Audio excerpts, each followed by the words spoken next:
It hurts me to write this now, but it happened. I will never forget that day. I made a big mistake.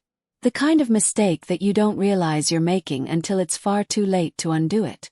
I went there for the sake of experience and getting new experiences, thinking it would be something different, but in the end, it became something I regret deeply. Yes, it's true. I contracted an illness that will affect my life forever. And though it's been 18 days since that day, I still can't shake off the consequences. I'm writing this to share my experience with you all so that maybe, just maybe, someone will learn from my mistake. Maybe someone will think twice before they make the same decisions I did. It was a regular Monday, just like any other. I was at Sarah's house, sitting on the couch, chatting with her. Sarah had been cleaning, which was typical of her. She had this habit of making everything spotless. It was almost as if she found it therapeutic. I, on the other hand, was in the middle of rambling on about my crush on this guy I had seen at the coffee shop. Nothing too special, just the usual gossip between friends. Things were light-hearted, and I felt comfortable in her home. When Sarah finished tidying up, she grabbed her phone and started to scroll through it, and I continued chatting, not really paying much attention to what she was doing. Then, out of nowhere, her phone rang. It was Brian. Sarah's friend, Brian. He had called her a few times before, but it was always for some random reason I never really understood. She picked up the call and greeted him in that familiar, cheerful way. "Hey, Brian. What's up?" Sarah said, smiling. From where I was sitting, I could only hear one side of the conversation, but the tone in Sarah's voice made it clear that whatever Brian had to say, it was exciting. "Yeah, I know. A swing party on James Street tonight," she replied, laughing a little. "Oh yeah. I'm definitely going. It'll be a good way to break away from the routine." At this point, I didn't really know what they were talking about, but the words swing party caught my attention. It didn't sound like the kind of party I was familiar with. Sarah hung up the phone and turned to me with a grin. "So, Brian invited me to a swing party tonight. Would you like to come with me?" she asked. I stared at her for a moment, unsure of how to respond. What on earth was a swing party? My mind immediately went to a completely different image of swings in the park, maybe with some adults trying to relive their childhood or something. But Sarah seemed genuinely excited, and I could tell she had been to a few of these before. She had told me stories, but they always sounded so strange, almost surreal. I had mixed feelings. On one hand, I wasn't sure I wanted to go. It seemed odd and a little too out of my comfort zone. But on the other hand, I couldn't deny that I was curious. It was an opportunity to try something new, right? Maybe it would help me understand Sarah's stories better or, at the very least, make for a funny anecdote to tell later. Now that I'm writing this, it's really an anecdote that can only be told on YouTube, and it's not a funny one, unfortunately. I hesitated for a moment, wondering if I should just skip it, but then I thought about it some more. Maybe this was my chance to step outside of my usual routine and check off one of those life experiences on my bucket list. After a brief pause, I nodded and said, "Okay, I'll go. Just to see what it's like." Looking back, I'm not sure why I said yes. Maybe it was peer pressure, or maybe I really just wanted to say I'd done it. But deep down, I wasn't ready for what I was about to walk into. I should have asked more questions, done a little more research, but I didn't. I was naive, and I didn't fully understand the consequences of what I was agreeing to. The rest of the afternoon passed quickly. We got ready, dressed in a way that felt appropriate, though I was still a little unsure of what exactly appropriate even meant in this context. But soon enough we were in Sarah's car, driving toward James Street. I felt a flutter of nerves in my stomach, but I tried to shake it off. It was just a party, right? How bad could it be? As we approached the location, my mind was racing. What kind of people would be there? Was it going to be like the regular house parties I had been to before? Or was this something entirely different? Little did I know I was about to enter a world I knew nothing about. So, when I got into Sarah's car, I thought, should I really go there? At that moment, I already felt something uneasy in the pit of my stomach. But, you're always scared of something new, right? I figured I could just go and check it out, experience something different. I didn't want to seem like I was backing out, so I pushed my feelings aside and convinced myself it was just a party, and it might even be fun. When we arrived, I was surprised. I thought it would be a hidden spot, tucked away somewhere far off like in some quiet neighborhood. But no, this place was right in the heart of the city, California no less. I wasn't expecting that at all. A small part of me started to feel a little more anxious as I looked around, but it was too late to turn back now. I was here and I was going to see what this was all about. Brian greeted us at the door, and when I saw him, I was a little taken aback. He was looking sharp as always. He was definitely my type, and to be honest, I had always found him attractive. It made me feel even more out of place because, well, I never imagined I'd be seeing him in a situation like this. He seemed a little surprised to see me, though. Maybe he didn't expect me to come. But he gave a friendly wave, saying something casual, and motioned for us to come in. The door opened and I was shocked. It was not what I expected at all. I had no idea what kind of party it would be, but nothing prepared me for what was waiting for me inside. There were barely 3 dark-skinned men and 2 regular. I looked around the room, and there were 3 men standing together in one corner, engaged in conversation. A couple of others were sitting on the couch, casually talking as well. But what really caught my attention was the women on the couch, talking to each other, dressed in nothing but their underwear.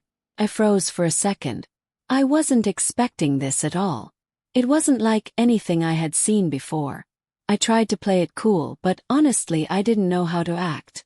Everyone there seemed to know what they were doing, as if they were all in on some secret I hadn't been clued into.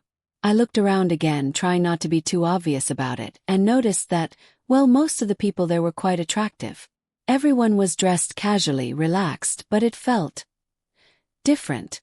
The whole vibe was something I wasn't used to, and I couldn't help but feel a little out of place.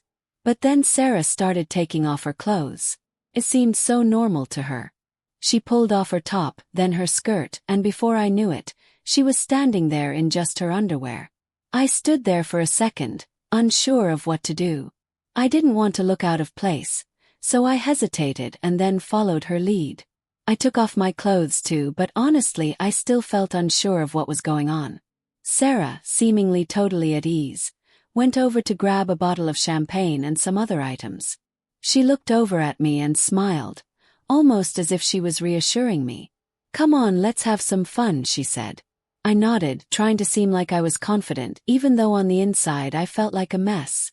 She grabbed a bottle of champagne, and I followed her. There was also some lubricant on the counter, which made me pause for a moment. I didn't know what to make of it, but everyone else was doing their own thing, so I decided to just follow her lead and not make things awkward. The whole situation felt foreign, and I wasn't sure if I should be scared or just embrace it and go along with the flow.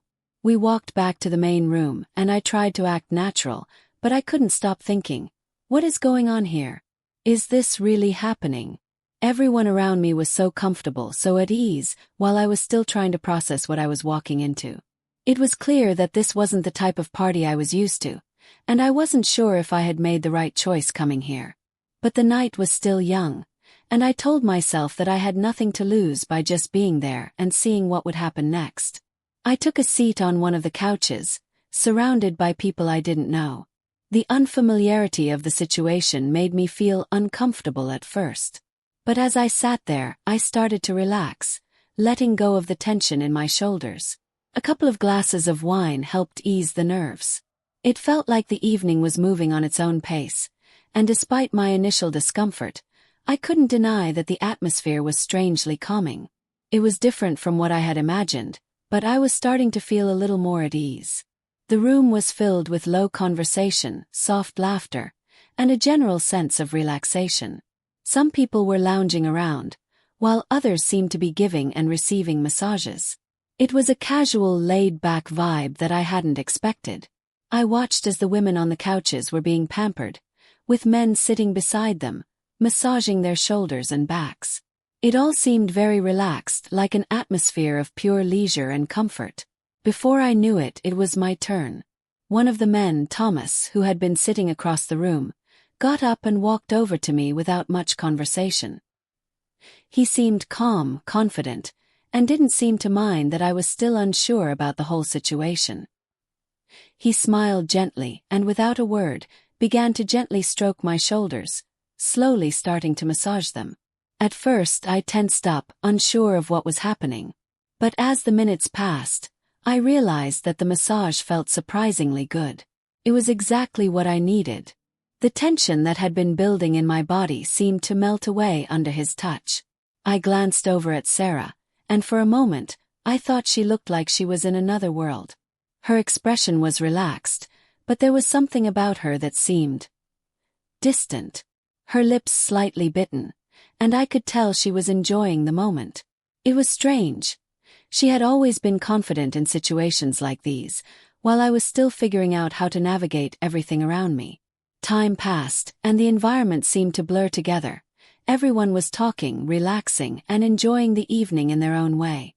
I closed my eyes, letting the massage take my mind off everything, but there was still a part of me that was a little overwhelmed. This wasn't exactly what I'd expected, but there was something oddly peaceful about the whole thing. That's when the unexpected happened. I felt someone approach me, and I opened my eyes to see one of the men holding a jar of something. He wasn't holding it like it was a joke or something out of the ordinary, but when I saw the jar, I couldn't help but raise an eyebrow. It was mayonnaise. Yes, mayonnaise. I wasn't sure what was happening at that moment, and as he started to pour it, I instinctively raised my hands to protect my face. "What are you doing?" "You could have gotten in my eyes," I asked, a little surprised by the strange sensation. The mayonnaise dripped onto my cheek, and I felt the coldness of it spread across my skin. It wasn't painful, but I wasn't sure what the purpose was. The man smiled a little awkwardly, seemingly unaware of my confusion. "Just relax," he said softly. "It's part of the fun. We're just having a little fun." I looked at everyone, and everyone had either a face or a stomach full of mayonnaise. I could feel my cheeks flush with embarrassment. Was this normal? Was this what everyone else had signed up for? I looked around and saw that people were still relaxed, as though nothing out of the ordinary was happening. I wasn't sure if I should laugh or just go along with it, but I took a deep breath, trying to compose myself. It was all so new, and I had to remind myself to take it slow, not to rush into things. After I got up, I quickly grabbed my underwear and followed Sarah to the shower. I felt a strange mix of emotions, and the energy from the night was still buzzing inside me. As I stepped into the shower, Sarah, with her usual calmness, mentioned that there was something on my waist. "You've got some of that mayonnaise," she said with a slight laugh. "You should probably wash it off." I was too distracted to notice, but when she pointed it out, I could feel the sticky residue on my skin. It wasn't exactly comfortable, but it was a weird part of the whole experience. I let her help me clean it off, and we both went about washing ourselves, focusing on getting rid of the remnants of the night. As I scrubbed my face and body, I started to relax, letting the warm water wash away the strange feeling of the whole situation. There was something calming about the simplicity of just cleaning up, getting back to normal. I washed my waist carefully, since the sticky feeling was lingering, but I didn't mind too much. I didn't know what to make of the events, but somehow, everything felt easier when the water hit my skin. After we were done, I felt almost lighter. We got dressed and left the shower. As we made our way to the car, I was feeling a strange high from the entire experience. I couldn't quite put my feelings into words, but I knew that something had shifted. There was a sense of exhilaration, mixed with the uncertainty of everything that had happened. "How do you feel?" Sarah asked as we started driving. "I don't know," I replied. "It was good, I guess. I feel different." I was trying to make sense of what I had just experienced. It was hard to put into words because I was still processing everything. I had so many thoughts swirling in my head. It felt like I was on autopilot but also very aware of what had happened. I kept thinking about how everything had unfolded, how it felt like an entirely different world, yet a part of me wanted to go back. "That's why I keep going back," Sarah said with a smile. "You get so high you don't want to stop. But it's not just about the party. It's about finding that freedom, I guess." I thought about that for a while. There was a part of me that found it hard to believe, but another part that was eager to experience more. I could imagine myself going back there again, but this time more confident, more prepared for whatever might happen. We chatted casually during the drive, mostly about the men at the party. One in particular came up in the conversation: Kevin. He had given me a massage earlier, but honestly, I hadn't paid much attention to him. He wasn't as well-groomed as the others, and there was a slight odor of sweat, but he didn't seem to mind. It wasn't exactly a deal-breaker for me. I was focused on the overall experience, and it was hard to feel critical of anyone at that moment. When I got home, I felt like I needed to start fresh. I went straight to the shower again, this time with the intention of fully cleaning myself off. I didn't feel quite as satisfied as I had hoped after the first shower, so I spent more time making sure everything was clean, washing off the lingering traces of the evening. Afterward, I changed into some fresh clothes and went to bed. My mind was racing, but I was exhausted. I still wasn't sure what would happen next, but it was clear that something had changed inside me. It wasn't just the party. It was the feeling of doing something new, something that pushed me out of my comfort zone. I had no idea what tomorrow would bring, but as I lay in bed, I couldn't help but feel a bit of anxiety mixed with curiosity. Writing this all down now, I realize how much of an impact that night had on me, even though I wasn't fully aware of it at the time. It's difficult to put into words, and in some ways it still hurts to reflect on it, but I hope that by sharing my story, others can learn from my experiences.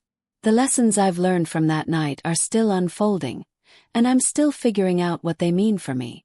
Right now I want to remind you that I have a Patreon where I post very interesting and detailed content. I hope you will support me. The link is in the description. A week had passed since my first swing party, and Sarah and I had been going to them almost every day. First, everything was new and exciting. There was something liberating about the whole experience, something that pushed me outside of my comfort zone. I had been enjoying myself and learning a lot about myself and my boundaries. But today, things took an unexpected turn. I woke up with a headache that wouldn't go away. My body felt drained, and there was a sense of weakness I couldn't shake off. I had nausea, some discomfort, and a discharge that left me worried. For the past 2 days, I couldn't sleep properly, and I felt so unwell that I barely had the strength to get up from the couch. I tried to ignore it, but it was impossible. I decided to call an ambulance when things got worse, not knowing what was going on. When they arrived, I was quickly taken to the hospital, where I was hooked up to N4, and doctors started running a battery of tests. The minutes stretched into what felt like hours, and finally, one of the results came back positive for something I hadn't expected. I'll never forget that moment. The doctor came to me with a solemn look on his face, and his words hit me like a brick. "Lisa, I'm afraid we found something in your test results. It's icky." My heart sank and I was speechless. The doctor assured me they would do everything they could to help manage the condition, but at that moment, I felt like the ground beneath me had just crumbled away. Cried. I was overwhelmed by the reality of what I was facing, and my emotions were all over the place. When Sarah came to visit me in the hospital, I couldn't help myself. I felt a surge of anger, frustration, and confusion, and I snapped at her. I blamed her for encouraging me to go to the swing parties in the first place, and for dragging me into something I wasn't fully prepared for. Sarah was upset too, and we ended up arguing. She said she didn't force me to do anything and that I was responsible for my own decisions. The argument was intense, but deep down I knew she was right. I had gone to those parties because I wanted to. No one had made me. But in that moment of pain and fear, it was easier to point fingers. Now, as I sit here and write this, it's been a month since everything happened. I won't lie. It's been incredibly hard. This is a journey I never thought I'd be on, and it feels like a wound that will never fully heal. But through all the pain, I've learned a very important lesson. Always think twice before making decisions that could affect your future. I've spent a lot of time reflecting on the choices I made, and I now know the importance of being careful and taking precautions in any situation, especially when it comes to something as serious as your health. I wish I had been more cautious, more aware of the risks. I know now that I can't change what happened, but I can control how I move forward. And so can you. If there's one thing I want people to take away from my story, it's to make sure you always think about the consequences of your actions. It's not about being reckless or impulsive. It's about taking care of yourself, respecting your own boundaries, and making choices that will keep you safe. If my story resonates with you, I'd appreciate any support. It's been a tough journey, but I'm learning to accept where I am now, and I hope others will learn from my experience. I have a Patreon, and if you support me, I will be very grateful to you. I will put some more interesting videos and more detailed ones there. Thank you for everything. Write comments and tell me what you think and what you would do in my place.